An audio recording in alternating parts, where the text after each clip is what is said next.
See, one thing I've noticed about these so-called active fighters is that they're moving like a prospect. They are.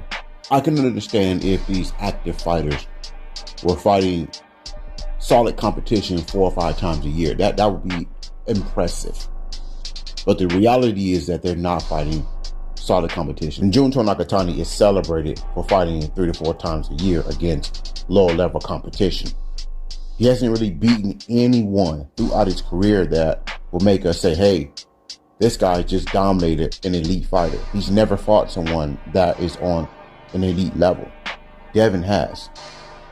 See, Devin doesn't have to fight 4 times a year. I mean, usually when a fighter, turns 25 or 26 years old, that they're past that prospect stage. Prospects fight that many times a year. And they're able to do that because the competition isn't great. The competition is mediocre. So prospects can get away with fighting 4 or 5 times a year because they're not really facing anyone that's a threat. Junto Nakatani's still doing that. And that's why he's fighting that many times a year. The year that Devin fought Vasily Lomachenko to defend his undisputed titles, I think he fought Kambosos that year also. So he could have just fought Lomachenko that year, and that would have been enough for him because of Vasily Lomachenko being an elite level fighter.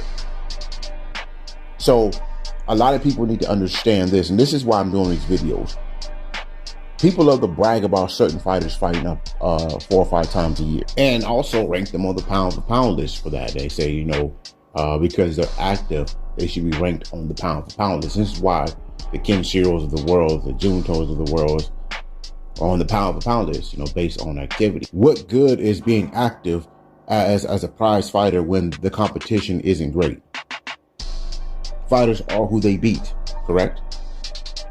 And boxing fans need to start understanding that. So Devin Haney, in my opinion, is fighting better competition than Junto. He just beat Brian Noma Jr. And I understand there are some people that tried to tear down Brian Noma Jr. because of Devin Haney beating him. But the reality is that Brian Noma Jr. was favored to beat Devin Haney. Brian Noma Jr. was in everyone's conversation. Brian Noma Jr. was a known fighter based on what he was doing to other opponents. And when Devin signed to fight him, everyone was intrigued because of the threat level to Devin Haney. You cannot say the same for Junto Nakatani. Junto Nakatani has never fought anyone that made the boxing community excited. And that's the reality of it. So Junto, yes, he could be fighting 4 times a year.